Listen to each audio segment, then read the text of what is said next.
Hey everyone, it's Susan Pierce Thompson and welcome to the weekly vlog. I'm excited to shoot this vlog this week. The topic today is the relationship among happiness, anxiety, and control. Happiness, anxiety, and control. I've been wanting to shoot this vlog for a long time. There's some cool research I want to share with you, and it really pertains to the Bright Line Eating way of life. So there is, research shows, a lot of interconnectedness among how happy we are, what kind of perceived control we have and where we're focusing, and our anxiety level. And anxiety level is anxiety is something that people in Bright Line Eating have more often than the general population. Anxiety and depression are comorbid with obesity or eating disorders or addiction. And comorbid just means they go together more often. Like someone who's prone to overeating compulsively, to food addiction, is more likely to have anxiety and depression than someone in the general population. And that makes sense, right? Because often when we're eating, food has definite drug-like effects. It's anesthetizing, it's numbing, it's soothing. And some foods provide a temporary lift. So if you have anxiety or depression, you might have discovered, even unconsciously or unknowingly, that you can use food as medication, essentially, and use it to change your state. To numb out, to help you go to sleep, to sedate you if you're too anxious to get to sleep, etc. There's lots of ways to use food to change your mood. So anyway, let's talk about the relationship among happiness, anxiety, and control. Okay. So I've got 3 points I want to make about this. First of all, research shows that our happiness is really impacted, significantly impacted, by the percentage of our time and focus we spend on things we can control versus we can't control. So, for example, things you can control are the food you put in your mouth, whether or not you exercise, what time you wake up in the morning, whether you meditate in the morning, the people that you spend your time with, what books you read, where you work, you could look for a new job or not, all of the things within your personal life sphere, let's say, are within your control. Things that you can't control are what other people do, and then all this general stuff that's represented by the news and the media, right? Other than logging your one vote on election day, who's in office you can't control. You can't control the plane crashes and the, all those things that are featured on the news and in social media and all those things we can't control. We can't control what's on TV. None of that, right? So what research shows is that people who spend a lot of time on TV, media, social media, reading news on the internet are less happy than people who spend most of their time, not most, like way most, right? Almost all of their time focused on things that they can control within their life sphere of influence. Okay? And exposure to a lot of media and so forth does tend to increase anxiety levels. It's kind of, jangling that stuff that's going on out there sometimes. Okay.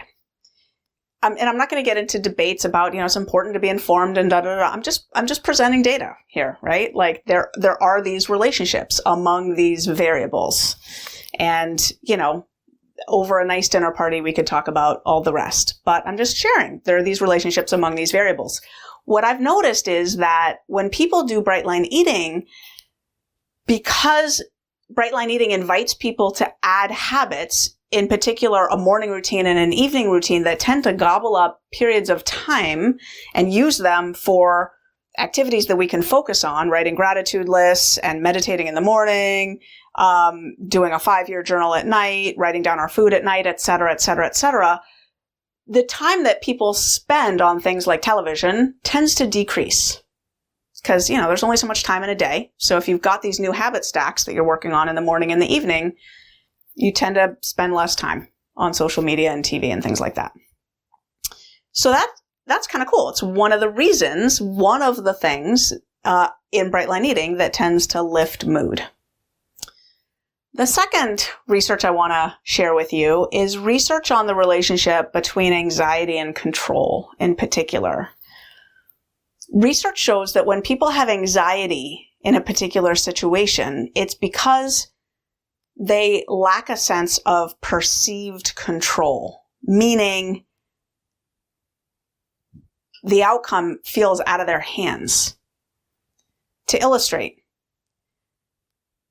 every year, the Bright Line Eating team takes one team retreat together just to spend time together. This is in addition to getting together at the family reunion each year.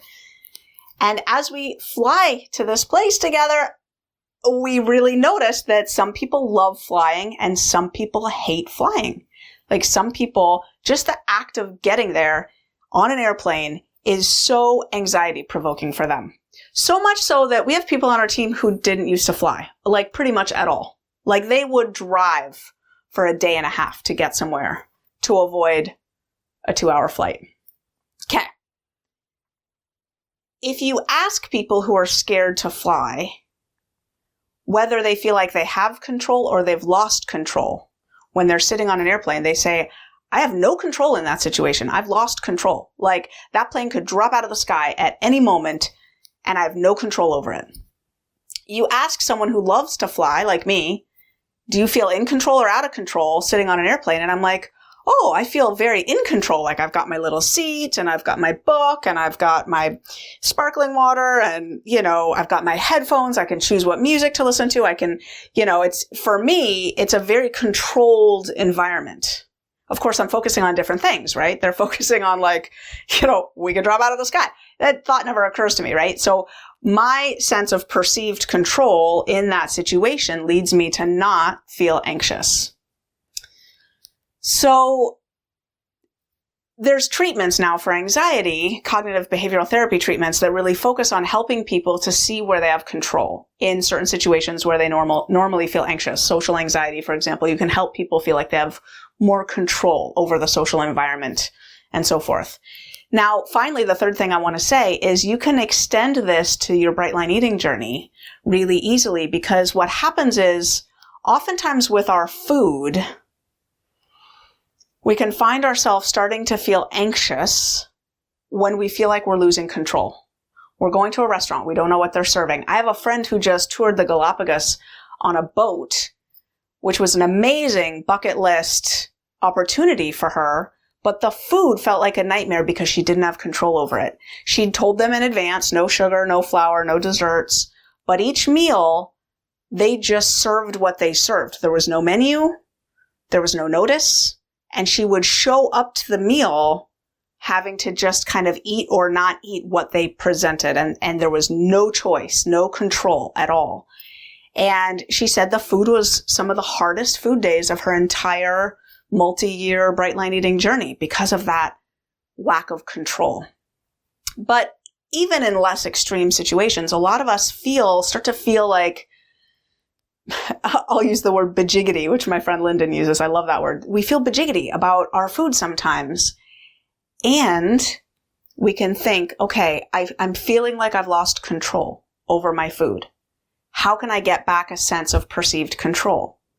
I can make a plan. I can call someone, talk through the situation, maybe get the menu online, talk through the menu. And once we have a clear plan, we settle down. This is one of the reasons that the transition to maintenance is very difficult for a lot of people. We feel all of a sudden an area of our life, our food plan that had been very controlled, that we had lots of experience and know-how with, starts to feel out of control again. It starts to feel like we don't know what we're doing. And it's why it's very important when you transition to maintenance to get outside support so that you can formulate your plan at each step of the journey for how you're going to land your plane at maintenance, slow that weight loss down, and then land in a right-sized body and feel in control at each step of that journey. It requires a lot of forethought, a lot of planning, a lot of consultation for your specific situation. It's one of the things we focus on a lot in Bright Lifers, is that transition. So the feeling of bejiggitedness with our food can come up in all kinds of situations. It could be as simple as, for some people, after a break. Let's imagine that you have a break and you eat a lot. You sort of have wild eating for a day. The next day can be a hard day because you're thinking, I got all this food stuffed in my body from the day before. I don't feel like I need my full food plan. And then there's kind of two schools of thought on that. The school of thought of people who are like, well, eat your breakfast, lunch, and dinner as outlined on the weight loss food plan, because you don't want to set yourself up to feel deprived. You just want to get back on track as quickly as possible. And then other people who say, don't stuff your body full of more food when you don't need it. Kind of coast, maybe skip breakfast and kind of coast for a little bit on all the food you stuffed into your body the day before, and kind of pick up when your body's telling you it needs more food. And not knowing which way to go with those two options, not having a clear plan, can lead to a lot of anxiety around the lack of control or clarity about what you do with your food plan on that day. The solution is to talk to somebody else about it and formulate a plan, whether it's to eat your 3 weighted measured meals according to the weight loss food plan, or to maybe not eat breakfast and then check in with somebody about what and when you're going to start eating, or just write down your lunch and dinner and start from there. There's lots of ways to do it. But the point is that peace and happiness return when you again feel in control, because you have a plan that you've talked through. So, there is a relationship among happiness, anxiety, and control. And I'll see you next week.